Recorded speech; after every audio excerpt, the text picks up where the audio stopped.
Attention, you're listening to the Todd Huff Show, America's home for conservative, not bitter talk and education. Be advised, the content of this program has been documented to prevent and even cure liberalism, and listening may cause you to lean to the right.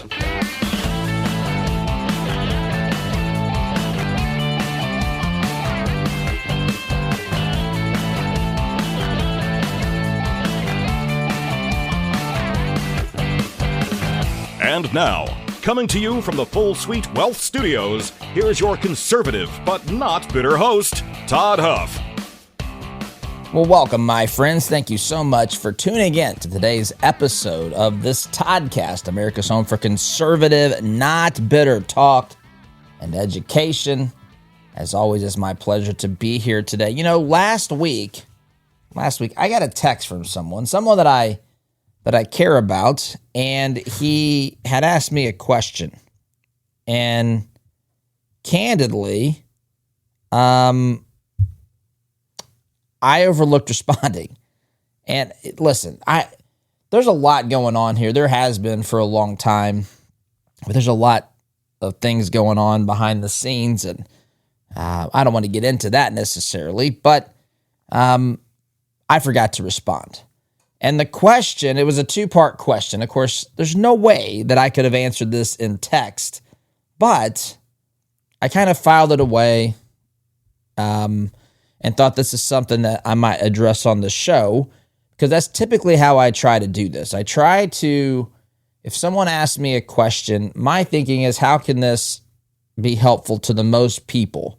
Because I can't sit here all day and just respond one at a time. I'm happy to do that, but at least I look for patterns or things that other people might want to hear discussed or expounded upon or whatever. And so I filed it in that category, and I just neglected to respond. Today I'm going to respond at least to half of that question. The question that he texted me,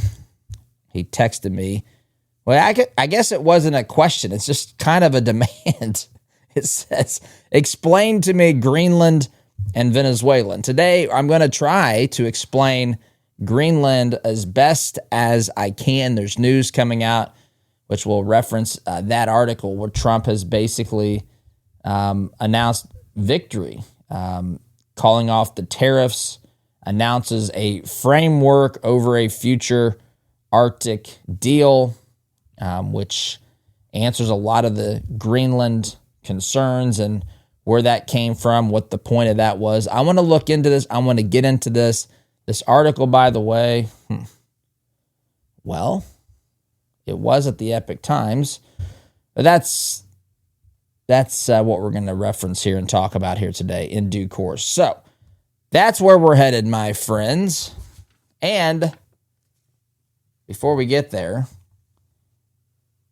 let's take a moment to just think about and talk about the families who seem to have a plan that lasts for generations. We all know who some of these families are. They've built a legacy, and they've grown it, and it's lasted over the course of time. And those things are not accidents, my friends. That's how Full Suite Wealth can, in fact, help you. They work with people who want their wealth to make a difference for years to come, not just to be completely just enjoyed and wasted during this lifetime, but to build a legacy. And so that's where Full Suite Wealth specializes. Their team comes together, and they bring together high-level investment strategies, things like private equity, things like private credit, things like option strategies. They combine that with expert legal guidance to help navigate all these complexities so that they can make sure your vision for what you want both now and the future becomes a reality. So if you're looking to do more than just manage money, if you're looking to leave your mark, build something lasting, take a look at Full Suite Wealth. Visit fullsuitewealth.com. That's fullsuitewealth.com. Build your legacy.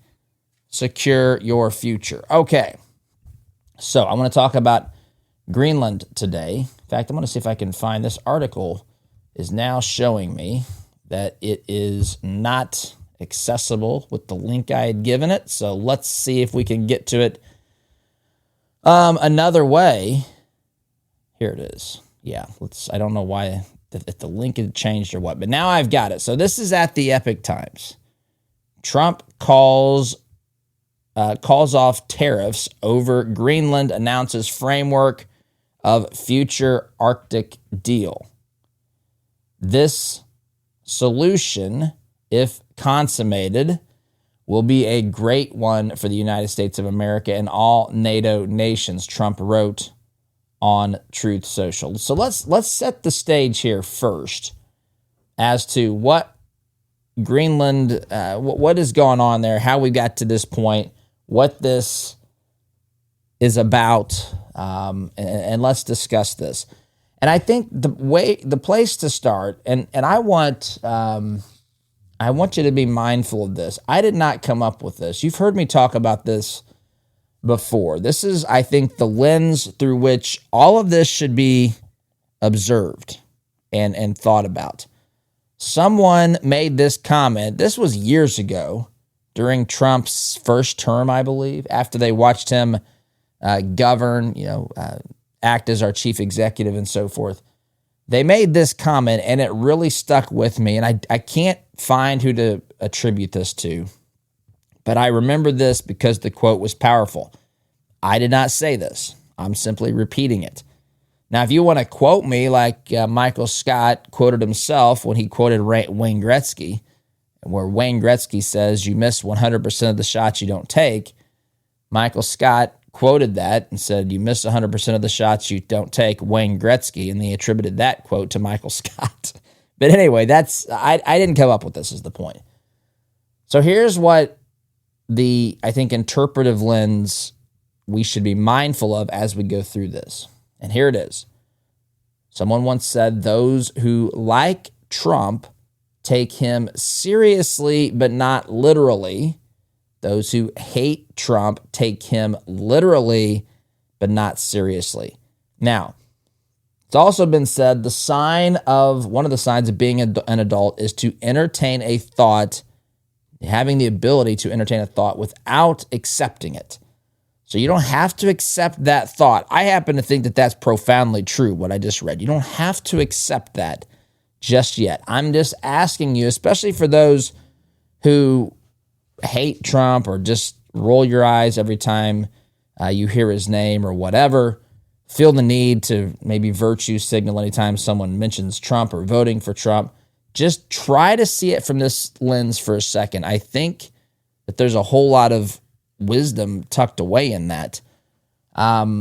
That's the adult thing to do, is to try to understand this. Again, those who like Trump take him seriously, but not literally. Those who hate Trump take him literally, but not seriously. And so this is where the issue of Greenland becoming the 51st state comes into play. This immediately makes itself known, because this, of course, is what Trump was out there saying. Greenland's going to be America's 51st state, or Canada was going to be, I guess, our 52nd state. But these are the conversations that Trump has. And the people who don't like him, and I'm not even saying you should or shouldn't. You know my position on Trump. I talk about this stuff, I'd say regularly, but the shows are not typically about Trump per se. It's certainly about things that are happening that involve Trump. And we give Trump a ton of credit for a lot of the things that have improved in the United States as it pertains to border security, the economy, all these things that are headed now in a much, much better direction, the rule of law, deportations, things of that nature. But people who have voted for Trump, who support Trump, they take him seriously, but they don't literally think that Greenland is going to be the 51st state at the same time. It's like, I grew up in a family of storytellers, and there's a lot of, and my best friend growing up in school was quite the storyteller. He could embellish, but at the core of what he was saying, it was never made up. It might have been exaggerated too much, but at the core, there's always a truth. It's not just a story for story's sake.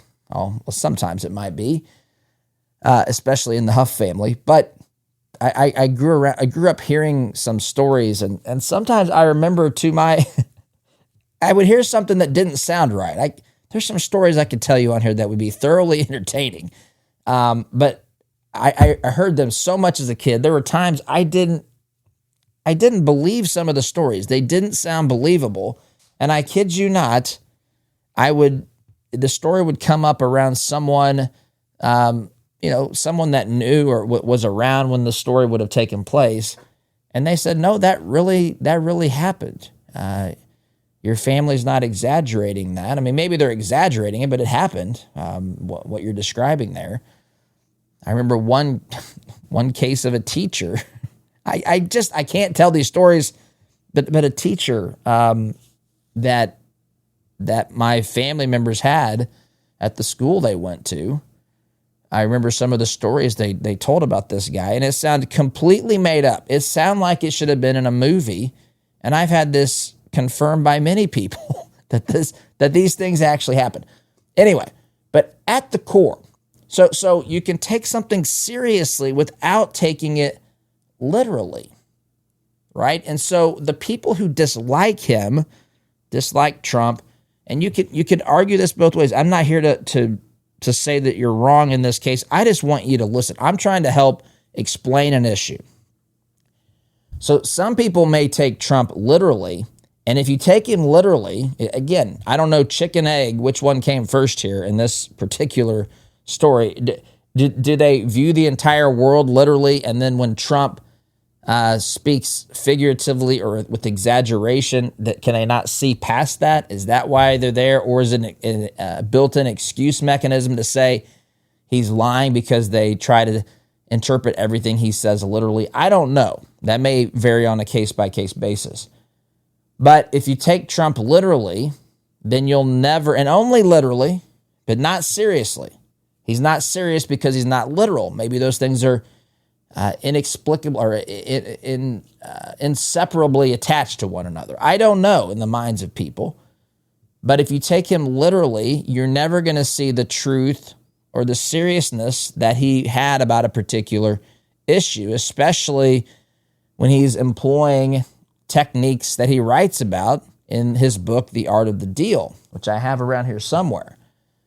So that's the lens we have to view this through first and foremost. So let's go back to the core here of Greenland. Greenland, I would argue that the occupying or taking over Greenland as a 51st state, while there's a part of all of us who voted for Trump who would say if anybody could do something like that, it would be Donald Trump.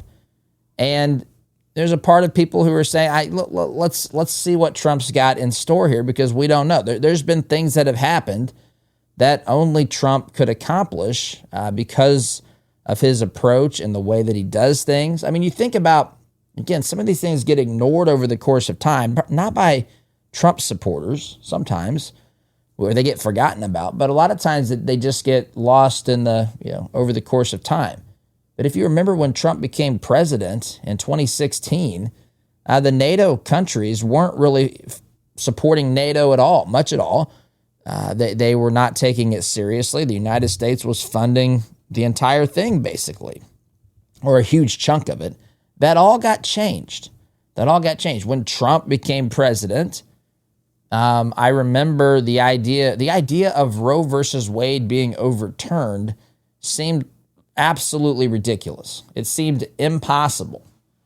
But yet here we are, Roe versus Wade. And again, that's through the Supreme Court, but it's through the Supreme Court that Trump appointed 3 of the justices, that Roe versus Wade has been overturned. There's lots of things. There's many things, peace deals, hostages released, things that have historically been difficult to accomplish. Trump has done them. I'm not trying to set him up. Some people set him up or talk about him like he's a savior. That's not. I have a savior. That's, my friends, that's Jesus. He's filled that role perfectly. We don't need a savior. We need good leadership. We need people that can get things done in our government and around the world. And Trump has accomplished a lot of these things. I mean, you could put, again, your political perception or perspective changes or influences whether you see things as positive or negative. But you look at now Maduro's out of Venezuela. There's going to be some difficulties there, but this is a very hopeful set of circumstances for the people that are there. The brightest ray of hope that they've had in a long, long time as they've watched their dictator be removed from the country. We've got this situation in Iran, which is atrocious and terrible. I don't have time today to get into that. That's something I would like to talk about at some point here. But the number of people that have been killed, thousands and thousands and thousands of people have been brutally killed by their government. The internet has been shut down. They've tried to black out all sorts of communications so that people don't know what's happening inside the borders of Iran. They are standing up against the evil, absolutely evil regime in Iran, the Ayatollahs in the Islamic Republic of Iran. And they're standing up and they're marching for peace and organizing, and they are pushing back against an oppressive, brutal government. This has happened before in the past, my friends. It happened when Obama was president, and he didn't lend any sort of support to these freedom fighters in Iran, the people of Iran, and it was squashed. The rebellion was squashed there. So again, I don't know what Trump will do. I don't know what's possible, but I do know having a person like Trump, it opens up a whole realm of possibilities that often doesn't exist because our politicians, our elected officials, oftentimes don't have the strength of character or the commitment to some of these things. And again, we can't be the world's police. I'm just saying some of these things that have been unattainable over time, Trump has made attainable. So there's always in the back of our mind the Trump supporters, people who voted for Trump. When he talks about something like making Greenland the 51st state, we think if anyone can do it, he can. But the reality is that it never was about the United States taking control of Greenland. It was about the control of the Arctic. And we have to keep in mind, as I've talked about here, Trump's personality, his style. That's not just noise. It is a tool. And again, for the people who take him literally but not seriously, they miss this. They miss it sometimes intentionally. Some of them do. Some of them just don't understand it. Here's your chance to understand, even if you still decide at the end of the day you don't like it. Here's your chance. I'm offering this to you.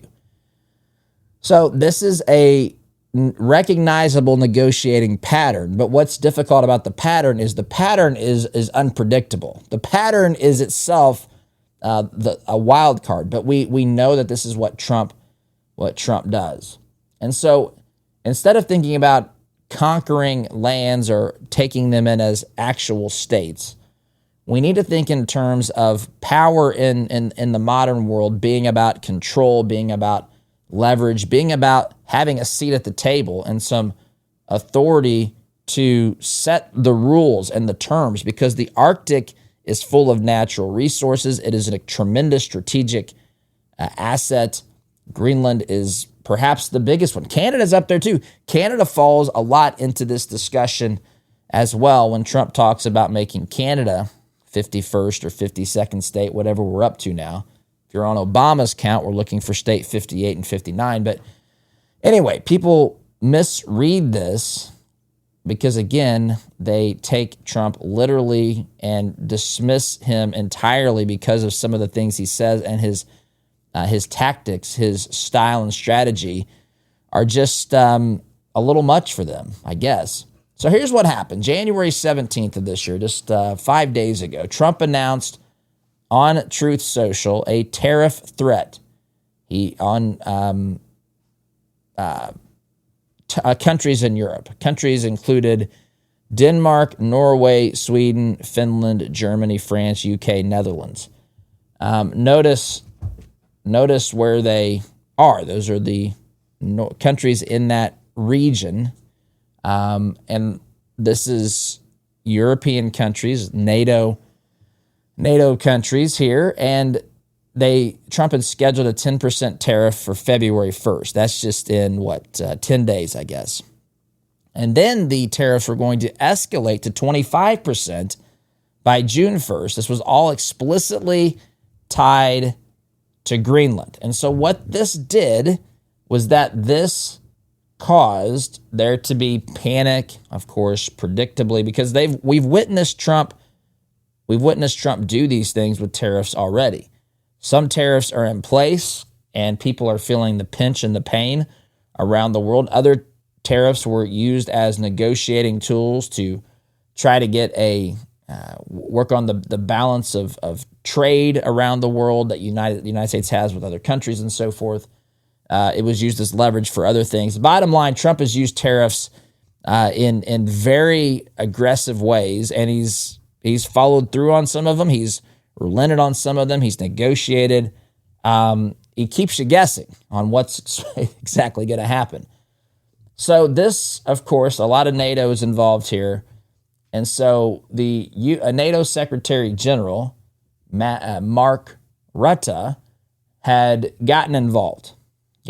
So, again, you got Europe who's stunned. Europe freezes trade negotiations between the European Union and the United States. There's talk of coercion. NATO sees the urgency here, and it becomes a top priority because Trump is headed to the World Economic Forum in Davos. He headed there yesterday, right? Yesterday is when we're setting this all up for. And at that World Economic Forum, Trump had set aside time to meet with the NATO Secretary General, Mark Rutte. So, after that meeting, Trump announced the framework for a future Arctic-Greenland deal. Tariffs have been pulled back, and that's where I got to pause as I'm looking here at the time. I got to take a break here. So, that's where we'll pick up, my friends, on the other side of the break. If you're curious about Kratom, just trying to figure out who you can trust, let me introduce you to Christopher's Organic Botanicals. In fact, let me invite you, to their weekly tea talk. It happens every Thursday night. That's today, my friends, Thursday, 7 p.m. Eastern. No pressure, no sales pitch, just real conversation with real people who want to help you understand Kratom, what it is, how it's used, how to stay safe, what to avoid. Christopher's Organic Botanicals believes education should come first. You should be educated about this and understand the product and so forth. So you can check that out Thursday, 7 p.m. every week. For more information, go to Christopher'sOrganicBotanicals.com. That's Christopher'sOrganicBotanicals.com. Truth, tradition, transparency. Time out here for me, my friends. Back in just a minute. Welcome back, my friends. Just going through what's happened here, what's being reported in Greenland. When I left off last segment, I talked about that there was an announcement made that Trump had sat down during his trip to the World Economic Forum in Davos, sat down with Mark Rutte, of the Secretary of NATO, Secretary General, and they walk away announcing a framework for future deal with the Arctic, Greenland. There's no treaty that's in place. Of course, no sovereignty change. Greenland did not become part of the United States. No ownership, traded hands. There's no public details about this either. But there was an announcement made here. And so people are wondering, well, if Greenland didn't change hands, what exactly actually has changed here? This is where I think you have to understand the art of the deal. And I want to go through some ways that the art of the deal, Trump's book, Trump's strategy on negotiation, how that would have applied. So one of the themes or tips, I guess, steps in the art of the deal, if it can be worded like that, is to begin with an extreme opening position when you negotiate. So, for example, Greenland is going to be the 51st state of the United States. This is often something that's not realistic. It's designed to bring attention to it. It's so dramatic a lot of times that it is, the center of the headlines. It's big news. And it resets if there's a negotiation going on, it resets the negotiation. In fact, there's a thing called an Overton window, and that's really when you're negotiating. And I talk about this, I don't use that term, but I talk about this. This is what the political left has done. They keep moving further to the left, and their starting point becomes so extreme in negotiating something. It, by definition, if you're a person who says you got to find compromise in the middle, well, fine. I'll manipulate where the middle is, or Trump would say, I'll manipulate where we end up by changing where we start out. So I'll move it as far to the side that I can possibly even fathom, and then the middle is going to be closer to what I actually want to begin with. And so once the ownership of a country is on the table, it's kind of a big deal. So that changes things a lot. Then you apply leverage outside of the core issue. That's where these tariffs come in. The tariffs put external pressure on solving this problem. And that's what Trump did. So he's using the tools available to him. He's moved the framework of the negotiation. He's putting external pressure, forcing deadlines. So now you're negotiating against time and not against the principle. So we got these deadlines: February 1st, 10% tariff. June 1st, we're going to have a 25% tariff. So that creates an urgency. We got to find something to satisfy this guy so that we can actually not live in this turmoil. And then Trump is in a position, again, we're waiting on the details, and we'll see where this pans out. Obviously, ownership is something that's not truly on the table here. That was maybe a symbolic thing, or again, moving the frame of the negotiation. But now, having American control through NATO, right? This NATO stepped in, by the way. NATO's not having the ability to tell Greenland what to do, and Denmark, of course. What NATO is there to do is say, hey, we've got problems between our allies. Let's figure this out so this doesn't become a wider problem that affects the United States, who, of course, is the big boy in NATO, and then all the rest of these countries that are just thrown in here that some of them have really nothing to do with this. So it's all about exerting pressure to solve an issue here that Trump thinks is important. And we still haven't gotten to why Trump said it's important, or why it is important. We're just simply explaining how we got to this point, and we'll get to why it's important here in a moment. But then you declare victory, which is what Trump did yesterday. We have a concept of a deal. We're going to give the details later. They're coming here in a few weeks as we hammer this out. He mentioned that this is a forever sort of deal. This isn't just something that can be changed willy-nilly. This is something forever. So he's already, as the details are being hammered out, he's already, again, putting more pressure on what that's going to look like, casting that vision. And he's never fully abandoned the starting extreme position. That's still on the table. Greenland becoming the 51st state, that's, again, based upon the rhetoric and the position. So this isn't necessarily the rules. These are the pattern of things you'll find if you read the book, The Art of the Deal. So let's talk here. Well, I mentioned NATO, and I'm going to briefly do this. I don't want to spend a lot of time here because I really want to talk about what's important here with Greenland.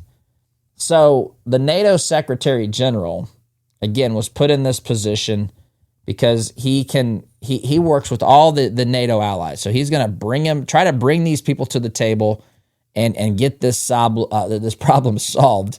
So you can, and NATO can talk about this from the security perspective of all NATO nations and how Greenland is a key strategically, key in de-escalation of potential future conflict, all those sorts of stuff. He He can't actually negotiate Greenland-specific things, but you get the buy-in of this guy who now has to speak on behalf of these other countries that are kind of pulled into this.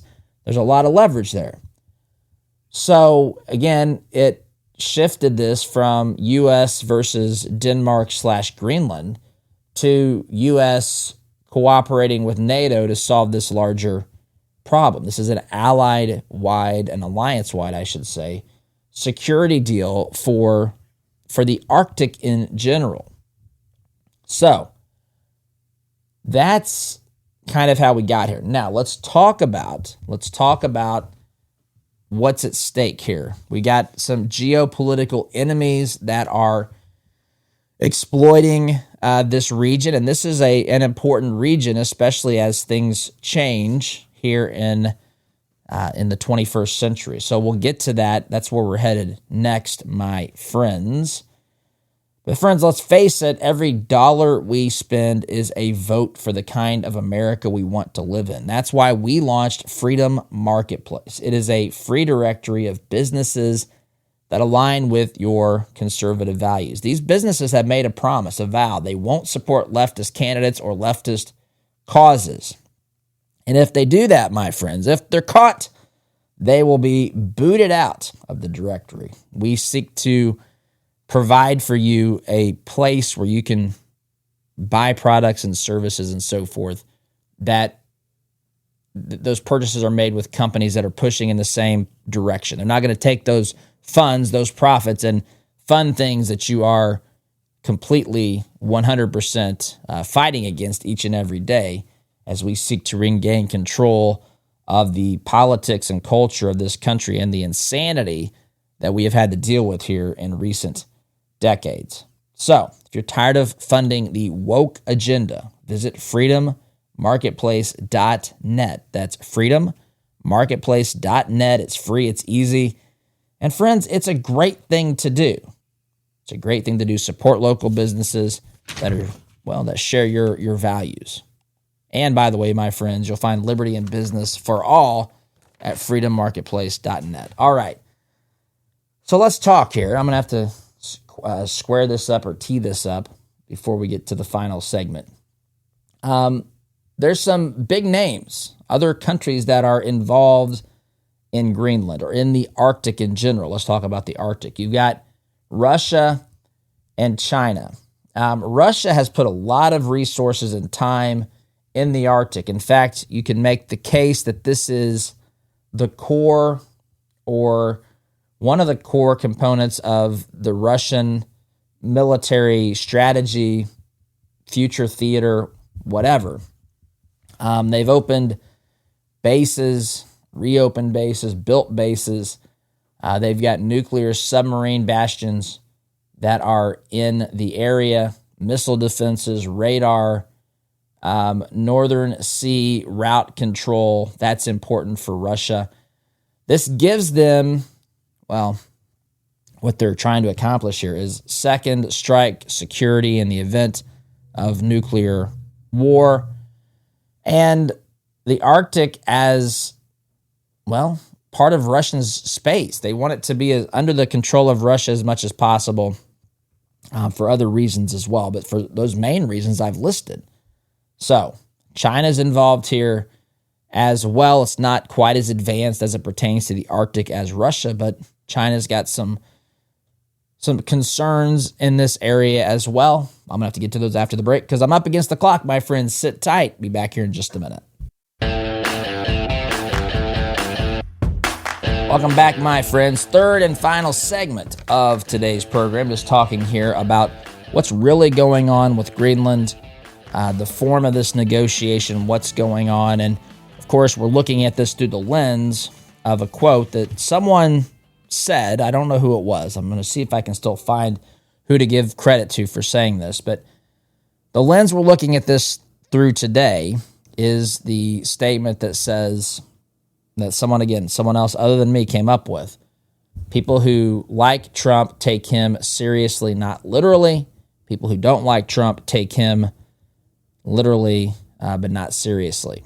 So that's a critical lens to see this through. So we're going to wrap this up and talk about the importance. I'm continuing this from last segment here in this final segment. Friends, let's face it, there are a lot of companies out there that don't share your Christian values, many of them fighting strongly against those, in fact. The good news is you don't have to invest in them. At 4-8 Financial, they specialize in biblically responsible investing. They'll help screen out companies that go against your faith, your values, create a plan that's tailored to your goals. They'll handle the heavy lifting so you can focus on what really matters. If you want to see if your current investments align with your values or what degree they do, head on over to 48financial.com/Todd. Take a quick and easy assessment, and they will help you see to what degree your investments align with your values. Again, that website is 48financial.com/Todd. 4-8 Financial, because our values matter. And friends, so does our money. Okay, so we talked about Russia in the last segment, what they're trying to do. China has ambitions in the Arctic as well. These are two geopolitical foes, Russia and China. China has said it's a near Arctic state.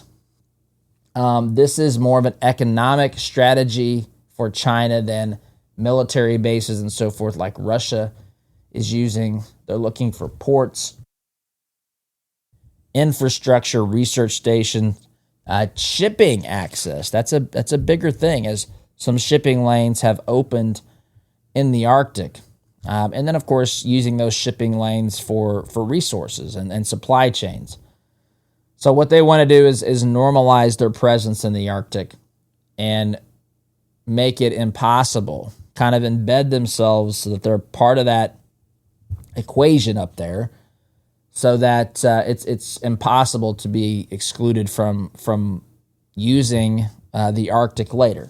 Now, the United States isn't just trying to.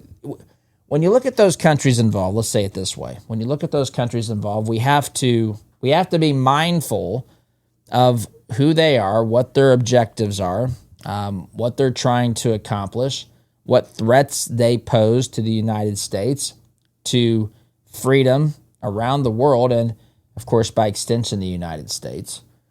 But Greenland has become the choke point. I mean, Greenland is a big piece of land that's between North America and Europe. It can be used for early missile warning locations. It can help control, if you've looked at a globe and you look at Greenland's position, I mean, it's uniquely positioned between North America, Europe, and even getting into the vicinity. You still got a ways to go, but it's strategically, it's in a place that kind of flanks, if you will, Russia. So there's shipping access control. It is very, very rich in resources that include rare earth materials, oil, things like that. But it's very, very, there's not much infrastructure that's there. Politically, it's a small thing, but strategically, it is a massively, I should say, important asset.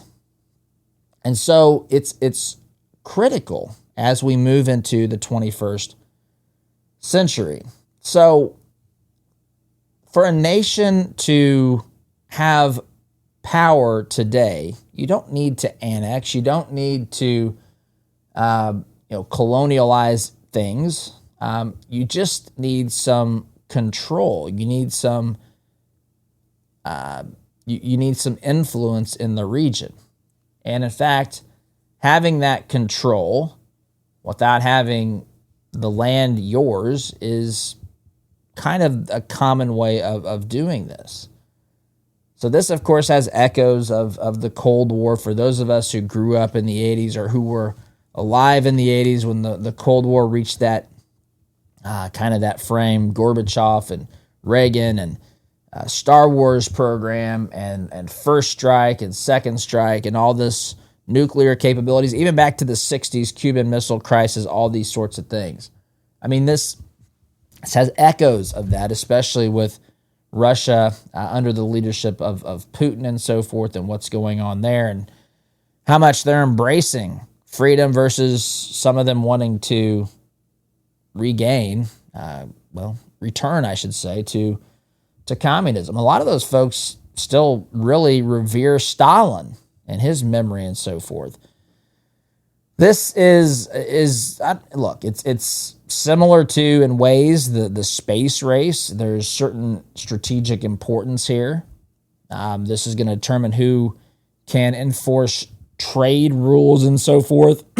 This is a pretty big deal when it comes to a strategic asset. And so, again, it was never about taking control of Greenland and making it a state. It was about negotiating something that was in the United States' best interest. It looks like we might have the framework for that. I'm out of time. I just wanted to do my best to explain it. SDG.